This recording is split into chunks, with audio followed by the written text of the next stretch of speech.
Tom, Brad, welcome to the Leaders Lab. Thanks, Ken. Thanks for having us.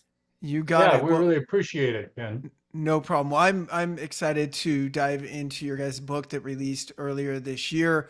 I talked about that a little bit in the intro, but I'm curious. A lot of times on the show, we have people on one at a time. So you guys are my first sort of group interview, which is cool, and we get to bounce some of these ideas and concepts off each other. But I'm curious, you guys seem to have a little bit different paths. I mean, you're aligned in culture, you're aligned in employee engagement, but it looked like your career paths were a little bit different. And I guess I'll start with you, Brad. Like, how did you guys meet up? When did your paths intersect? How long have you known each other? And then finally, we could take that into how did that spawn into writing a book together? Well, let's see. It was about 9 years ago, I think. I don't know. I'm bad with history, but about 9 years ago, I got an email from a guy out in Oakland, California that I had worked with back in about 2000, um, saying, "I have a friend that I know through, U of D that is doing strategy work, and you ought to meet this guy." And I said, okay. So I forget whether Tom emailed me or I emailed him, and we met for lunch. And I had been doing, uh, you know, culture development and leadership development work at that time for roughly 20 years. And we got together for lunch, and just I knew by the time we were done with lunch that he was going to be my business partner. Wow, that's wild. It was Did one you of feel those that, things that was just boom, you know. Tom? Did you have the same love connection, or did it take you longer? Well, what he didn't tell you, Ken, is that I was early for the meeting, and I'm usually on time, but not often early. And he was already there, and he already had a beer in front of him. So I was like, either this guy's an alcoholic, or I'm gonna like him a lot. And he turns out to be a great, great guy. And we hit it off right away. And yeah, I think we both probably knew because I was looking for a system. Having been a former CEO myself with a couple hundred employees, I knew how to do it as the CEO, but I didn't know how to help CEOs. I didn't know how to help school superintendents as an outsider. And that was the work that Brad was doing. He was looking to get into the education space where I was just coming out of. And so it really was a meeting of the minds. And what he didn't tell you too is that the person who introduced us was the first gentleman of the former governor of Michigan. And so we took his recommendation seriously, and thank goodness we did. That's cool. And so you guys formed Phoenix Performance Partners. Is that the company you guys formed after you met? Yes. Yeah. Yeah. And so what was the idea behind that initially? Because the book came obviously later. It came earlier this year. Phoenix Performance Partners been around for a while. So the initial intent was what? To empower CEOs with, I mean, I guess I'll let you fill in the blanks. What was that blank? Well, unlike a lot of executive coaches that do a lot of work, one-on-one with people, our approach from almost from the very beginning in 92 was to work with teams of people to create a community of people out of that team who are all working on developing together, developing new behaviors, developing a better organization. Early in the work, nobody used the word corporate culture. That word didn't become popular until probably the late 90s. But that's really what it was from the start. So Tom got excited, and I was already excited about that idea of helping people to develop themselves personally in order to create new habits, new behaviors that then translate into the organization's culture. And we always start with the CEO and the top leadership team to do that, and then cascade, down through the organization. So that's been our purpose, from the start. And it's really, as we lay out in the book, it's really about helping people instead of operating out of our fears, which we naturally do. We stay in our comfort zone. We do all kinds of things that are basically fear induced, but instead to operate out of our desire to contribute to others, our desire to be of service, like agape love. Mm-hmm. That's the long answer. So the book came about as an expression of that much later, as another way to express that. What do you And I'll guys? let Tom chip in about that because it was his idea. Uh, He made me do it. Go ahead, Tom. Well, we just always thought it'd be fun to write a book, and turns out it is fun and it's tremendously painful at the same time. So, for any aspiring authors out there, you should do it and know what you're getting yourself into, because it is a tremendous amount of work, and it's great because it refines your thinking. It gets you to come at things from whole different angles, and you get more credibility in the marketplace. But frankly, you get more credibility with yourself, which has been pretty cool to see as well. That we've actually become more confident in our work because of it. Yeah, I got to think in that process, especially this type of book where, it is around processes. It is around, a way of thinking and stuff like that. And in doing that and trying to communicate that information, you have to hone your thoughts and then probably re-hone your thoughts, right? And just really, really crystallize, I guess, what you already knew to be true, but maybe not in a way that you could put in, 3 pages of one of your chapters, right? Yeah, exactly. Exactly. I mean, if you think about our work, it's very experiential. So, as an example, one of the first things we typically do with the client is like a 2.5 day retreat. It can be quite profound. It can be life-changing for many, many people. So how the heck do you summarize something like that in a book? And so I think we got pretty close. It definitely does not replicate our work, but it gets pretty close. And it certainly provides a tremendous amount of pragmatic insights. Whether you're a brand new leader or a seasoned leader, you'll definitely extract some good ideas from it. Well, I like that you guys Yeah, played off the timing of the pandemic, right? And instead of the great resignation, which if you guys look at the cover of the book, resignation is crossed off and replaced with engagement, because I think you guys see it as such an opportunity, right? I mean, the reason people are leaving is because they're not engaged, right? So there's this opportunity to really engage people. But one thing that I used to call it like, and I heard you talking about, so I'm trying not to steal your thunder here, Brad. I heard you talk about walking into a company and them having their mission statement like embodied right behind the desk. And I used to call it, I guess I coined the term like the successories curse. Do you remember the successories posters where it was Yeah. always like, it would have like I'm thinking of this golf course in Coeur d'Alene, Idaho, where one of the greens is a floating island, right? And it says in the middle of every challenge is an island of opportunity or something like that. But I feel like everybody had those posters like they were meaningless, right? And like everybody's got a mission statement. Everybody's got a primary objective. Like, does this start typically with the leaders? I mean, at the very top of an organization, not walking the talk, or like what's the breakdown? Because I think everybody gets it. If I look up any company I'm invested in right now, they've all got a mission statement. They all talk about engagement and they always talk about inclusion and everything else. And then the employees are sitting out there going like, I'm not feeling that necessarily. Right. So is that the disconnect? Is it usually at the top? Is that where it starts?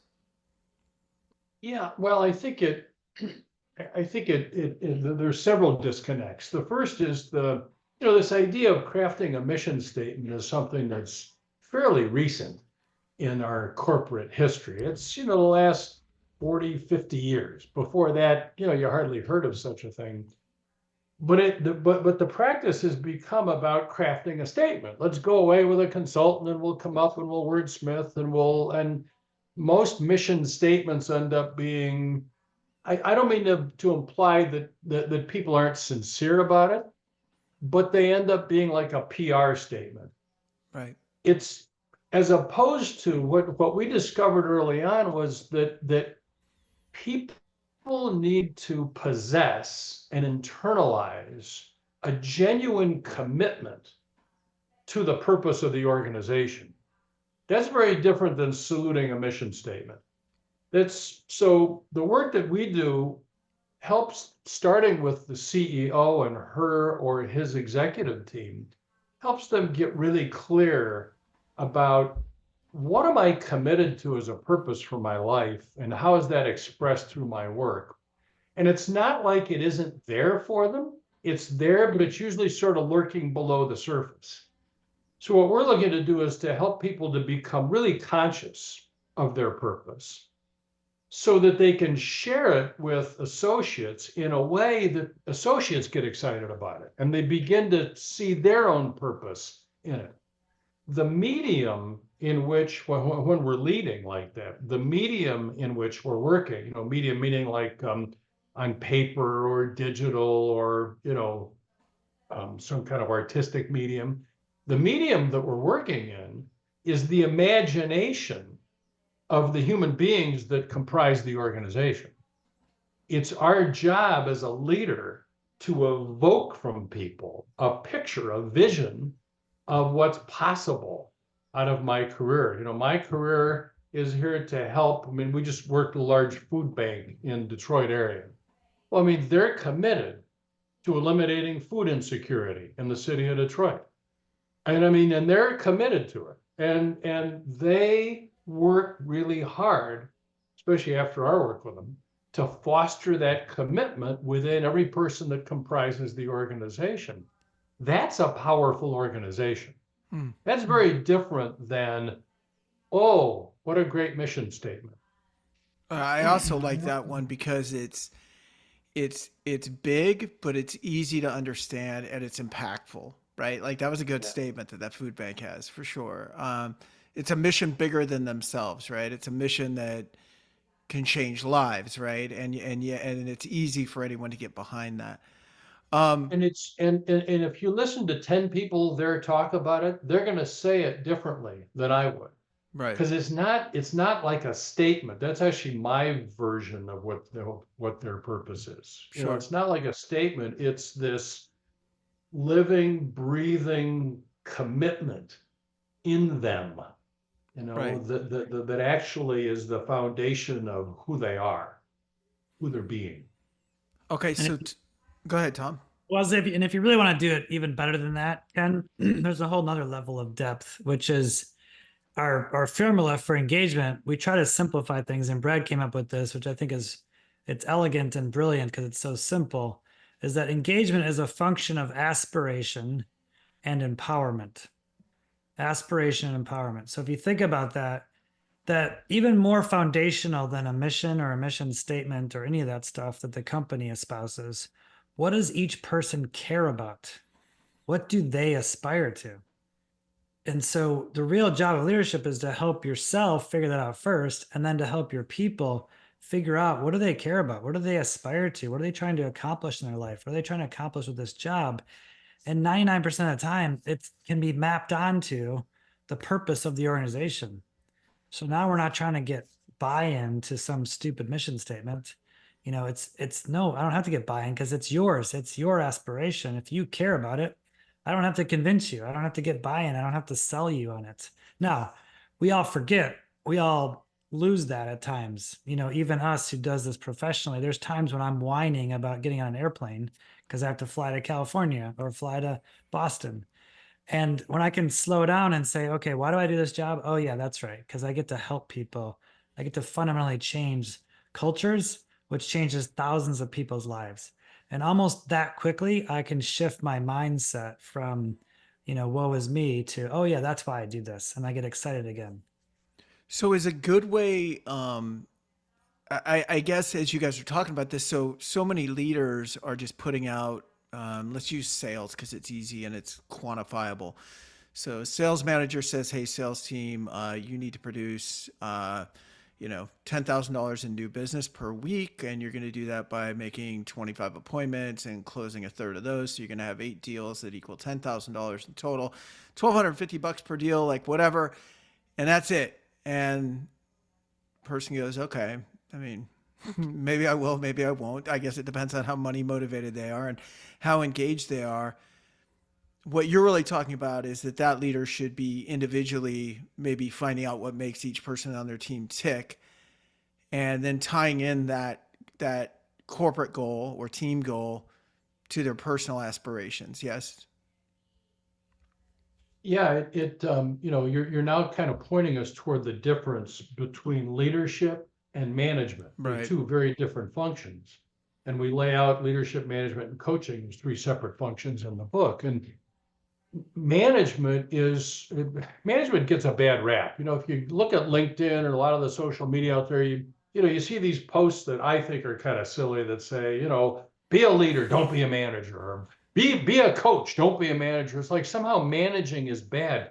No, what you just laid out, that kind of a sales pipeline, 1250 per deal, X number of deals per week, you got to hit your goal of 10,000. That's critical stuff. We Yeah. need to be able to track that stuff. So it's really important. But if I'm committed to 10,000 a week, and I see that I'm selling, I don't know, water filters, resident water filters for residences, and I see that the water filters that I'm selling are going to contribute to the health and wellness of the people that live in those houses, the children, that it's going to help to filter out lead and other things that can be really harmful. And that's meaningful to me. Well, I have some passion about doing that. I'm excited about doing that. And the more sales I can make this week, the better. I get to help more people.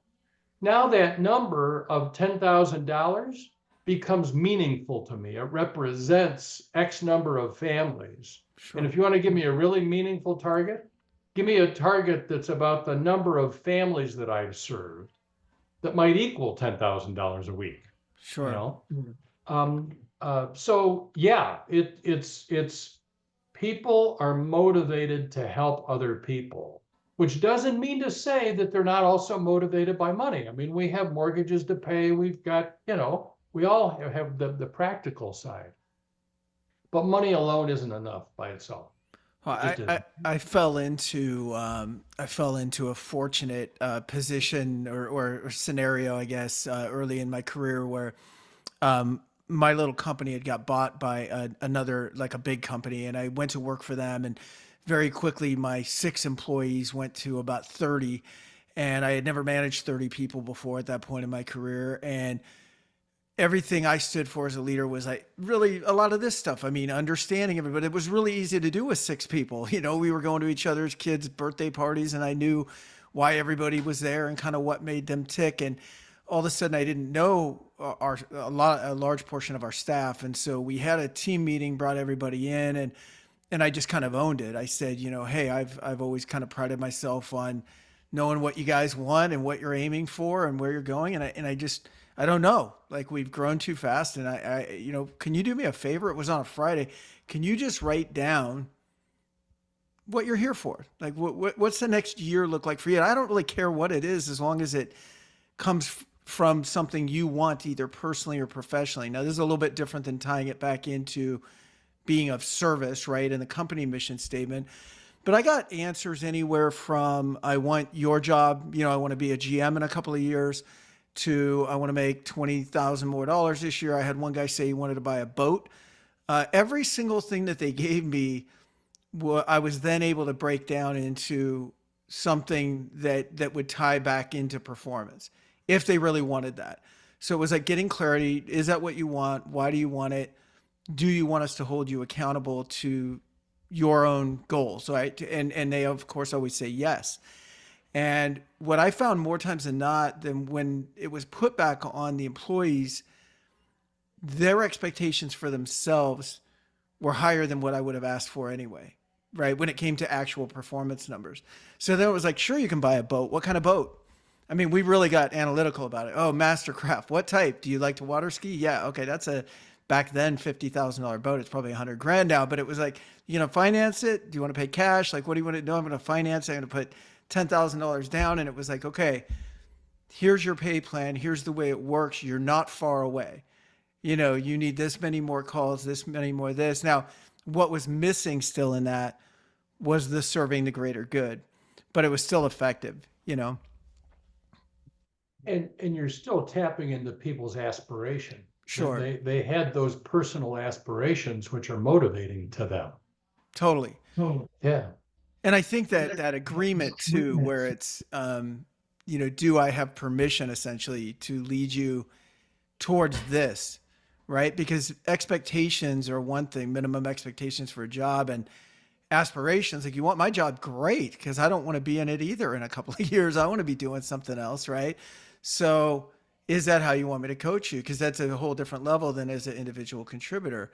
And if you're game, I'm game. I want to be there with you. But is that where so many people are missing the mark from a leadership standpoint? Is that they're under pressure, they're feeling overworked, and goals and incentives and everything else just get kind of is that what you guys are seeing, is they just get kind of shoved from the top down, and if you're on the receiving end of that, it just doesn't feel good? Or is that what you guys see more often than not when you go into work with people? Well, I like to say that, in order to hurry up, sometimes we have to slow down, Ken. And I Yeah. think in the simplest terms, that's the answer. Is a little story about a woman named Donna out in California. And here's a woman who, when we met her, was so overwhelmed, you could almost see it in her physically. She was carrying the weight of the world on her shoulders. She talked almost like Eeyore. Like, no matter what we said, she had a deflection, like, well, that won't work, or this won't work, or what you don't understand is. And I can't tell you exactly when it happened, but about a month into working with her, she realized that she was putting a lot of this on her own shoulders. She was Brad mentioned leadership management coaching. Those are the three primary tools. But there's a fourth thing, which is a pile, and it's a pile of stuff. It's a poop emoji, if you will.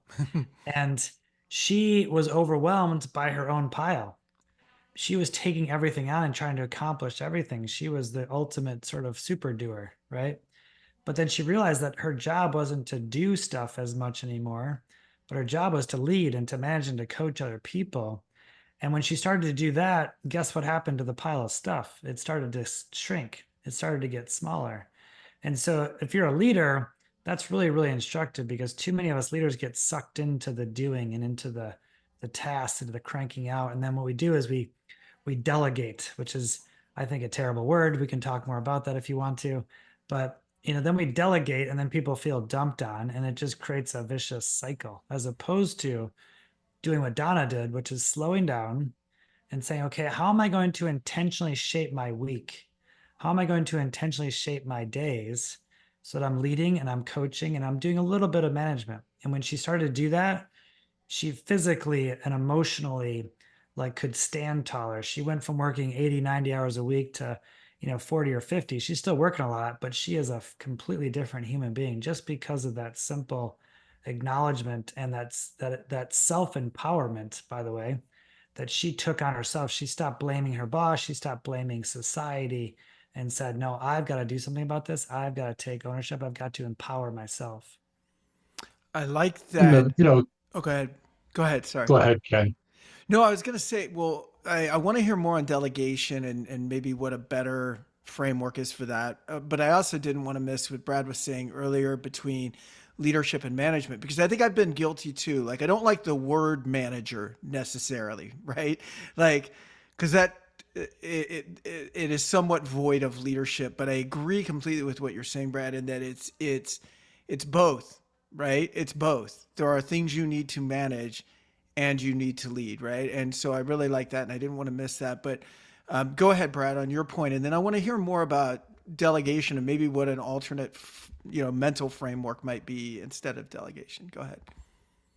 You said before, where do we find people miss the mark? And I'd say, two broad categories. One is that a lot of leaders, most leaders, don't take time to do what we just talked about, to foster that commitment to a higher purpose, to something that really makes work meaningful for people.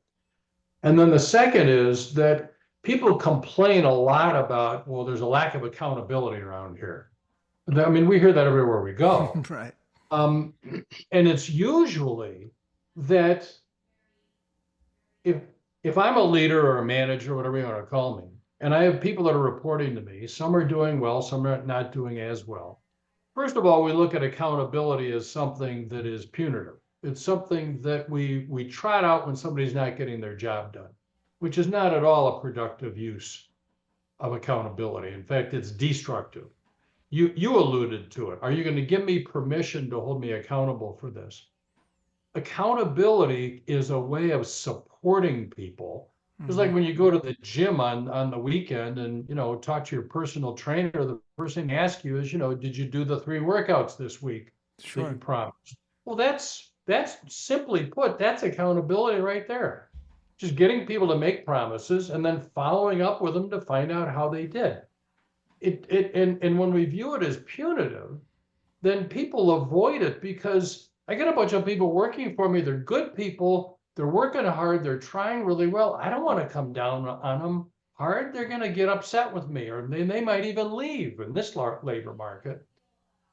So we avoid this whole issue of accountability because we don't really understand how accountability can be used to support people in their success. And when they give us permission, so to speak, to do it, it's an incredibly powerful tool. Yeah, because it goes from being linked or synced or from not being synced to being in sync, right? So it's like Yeah. if if I'm holding you accountable to a goal that you don't care about, and since you didn't care about it, I never got your buy-in to begin with, then it's all punitive. It's all like, why didn't you do the thing I wanted you to do? Not the thing you wanted to do, but the thing I wanted you to do, right? Versus, wait a minute, we're on the same page, we're rowing in the same direction. Maybe with slightly different North Stars, right? But they're aligned, right? We're going in the same direction. And almost from the beginning, here's how we're going to measure that.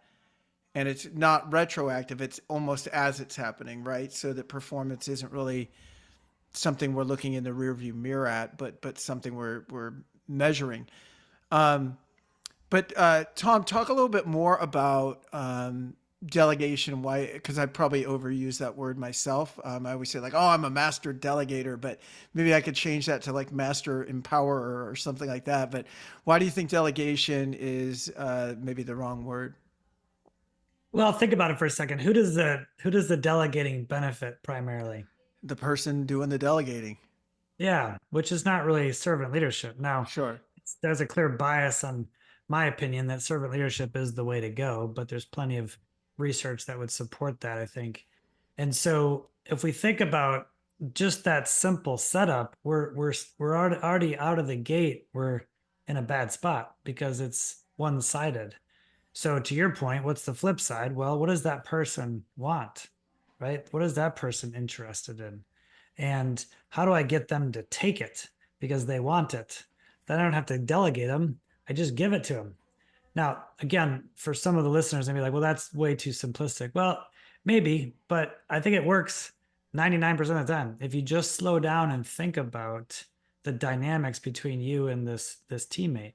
I remember when I was the CEO, I was still holding on to this one thing we had to do that was like a state legal requirement. And all of a sudden I realized like I did not like doing it. And I could have just given it to somebody, right? Because I'm a CEO and they would have had to have taken it. But I stopped and I just simply asked, hey, does anybody like doing this stuff? And I talked about what it was. And one guy raised his hand. I said, oh, yeah, I love that stuff. I love it. I was like, do you want to do it? He's like, yeah, I'd love to. And within a few months, he was doing a 1,000% better job than me. There's all these amazing spreadsheets and these due dates he was keeping track of. And he was like months ahead of schedule. And he was on fire for it. So even the most mundane sort of boring task like that one for most of us, there's a good chance there's somebody out there who wants to do that stuff. And so it gets back to this really simple idea that too often as leaders we're looking at what do we want and we're looking at what serves us as Right. opposed to looking at what serves the team and what serves the culture. Well, I think so much goes back to, again, it all keeps coming back to getting that buy-in. Buy-in maybe is the wrong word, but getting that alignment, right, towards their aspirations and, your sort of functional goals. And, I remember during that same time frame I was referencing before, our budget for me was also getting a little bit overwhelming in the sense of, every bill went through me, every order went through me, and now we were growing, and soon we would go from 30 to where I was managing over 100, right? And I remember I was able to go in, and at first it was a little bit of a delegation, right, without a lot of thought to what they wanted. But it did evolve into, with their feedback, for example, instead of me managing every department and all of their finances, it eventually was like, hey, you just got to do the office stuff, Mary. You got to do that, and Eric, you got to do all the warehouse stuff, and without a lot of talk, right? It probably, in hindsight, could have been approached differently. But as they got into it, and I started seeing, because it was a smaller bite-sized piece for them that allowed them to show a different side also of their skill set, that they did it a lot better than I did trying to do everything, right? And so then I was able, again, kind of retrofitted it, but provided incentives for them to do it. If they were under budget, it became part of their, review period, something they actually wanted to do that helped them get them towards their goals. But again, that I probably evolved from delegation to empowerment by a little bit by accident. But I think if we start with empowerment by knowing what they want, yeah, that's such a good framework. Thank you for that. Well, partially by accident, and partially because you were seeing what worked. And Yeah, in this day and age, telling people what to do just doesn't work very well. no. A fear-based culture is one that especially young people are not going to tolerate. And so if you want to keep doing what you're doing, that's fine, but you're not going to be effective. Is that what you guys saw with the Great Resignation? Is that the options maybe for workers just became so great that they weren't willing to tolerate what they had tolerated before? I mean, I feel like the expectations of leadership, and rightfully so, have gone dramatically up in people's eyes. It's interesting when we started when we started looking at in preparation for writing the book, before we even came up with the title, we started looking at, well, what is it that underlies disengagement? Because disengagement implies a lack of engagement, right? Sure. It's a void. But there's something that occupies that space that's causing people to disengage. And what we realized was that it was people who either were working at a job that wasn't meaningful to them, and they came home at night going, oh, yeah, I'm tired of, making money for other people. I'm just going through the motions. Or they had, a sense of purpose and maybe meaningful purpose at work, but they weren't empowered. They weren't given the permission or the authority to really bring their creativity, to bring their ideas, to bring their energies, to bring their best selves, so to speak, to work. And we realized that, oh, that's resignation. People were resigned for years that, oh, my job doesn't make any difference, or I can't make any difference at it. And when the pandemic hit, all of us kind of stopped. It was like when somebody close to you dies, or you get diagnosed with some kind of an illness. It's a life-changing event. It caused you to stop and say, wait a minute, what's important? Mm-hmm. And people stopped and went, wait a minute, I'm giving up time with my grandkids in order to spend time working at a job that I'm not getting anything out of. I'm like, I can't make any difference there. And I can live without the money, in many, many cases. So people were so resigned there was this built up resignation that they resigned. Yeah. And that was for us, that was an epiphany. It was like, yeah, that's what's behind it. So if we're going to drive engagement, we need to eliminate resignation. And the way we do that is with the formula that Tom talked about earlier, aspiration plus engagement, which is a tremendous oversimplification. But at the same time, there's great value in having very simple concepts to work with, because implementing them is incredibly complex. Yeah, and I gotta think. I mean, and I would assume the larger the organization, the tougher it is to, get all the way down to a frontline worker. Because if I'm the CEO of General Motors, and I believe in everything, we've got a great mission statement, I get the senior leadership on board, but then there's another layer and another layer, and I mean, for the worker, life is as good as your boss makes it, kind of, or as you make it with your boss, right? So if somehow there was a break in that chain at like the regional level, now all 1,000 employees in that region aren't feeling and breathing and living that culture, which might have been really, really well established at the C-suite, right? I mean, is that what you guys find when you're working with companies too? Is just to really get it moving, starting at the top, but then making sure that different levels in an organization are I don't want to say pushing that through because it sounds very hierarchical, but you know what I mean?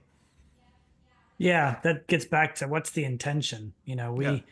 The subtitle of our book is How CEOs Create Exceptional Cultures. And exceptional means out of the ordinary, above average. And so it can mean different things to different leaders, though. So if you're the CEO and you want an exceptional culture where everyone is living and breathing that, well, then you've got to be extra intentional about making sure that it does indeed cascade down and throughout the organization. Now, there's a danger in talking about the General Motors of the world and the Microsofts of the world and the Googles, because they are the rare exception. Most people do not work for very large companies like that. So um, uh, most organizations, the teams that we work with are much more local, and there's sort of a culture within that team. And that's really what we're talking about. Most of our clients are anywhere from 200 to 2,000 employees. And at that size, you can absolutely have an impact on your culture. It's just a matter of what's your intentional plan to do so. And by the way, the CEO is all of us. We are all the CEO of our own life, and we're all the CEO of our teams. So even if we only have 5 people on our team, we need to be thinking about, okay, how am I shaping this culture? How am I shaping this environment that this team is living in? Because that's my job. I don't get to blame my boss, or I don't get to blame society. I need to take ownership of it and empower myself.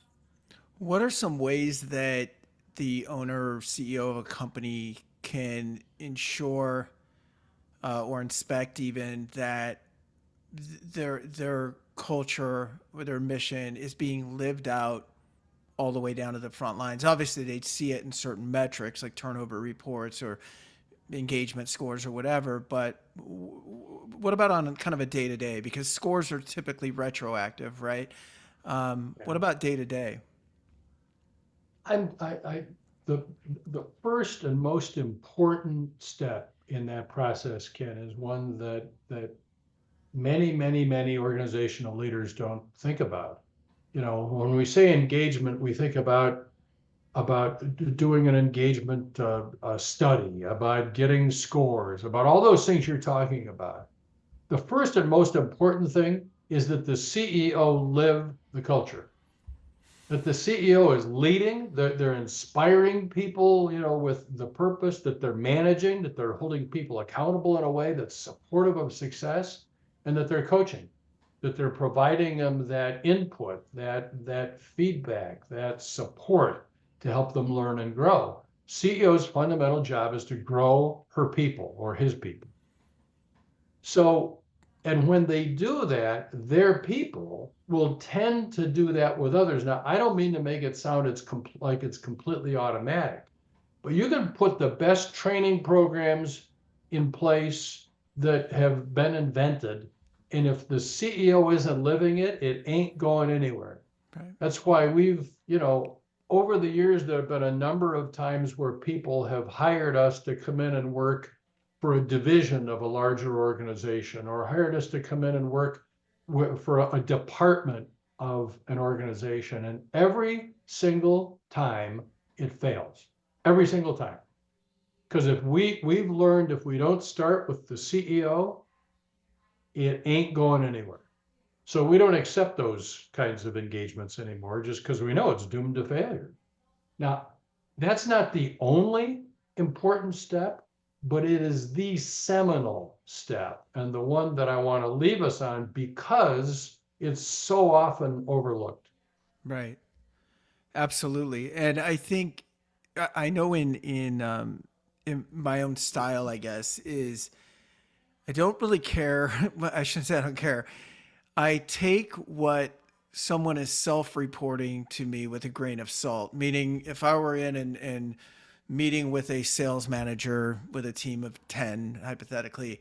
And they're like, everything's going great. Turnover's low. Everybody's engaged. It all looks good. It's kind of like, the leave me alone answers. Here are my numbers.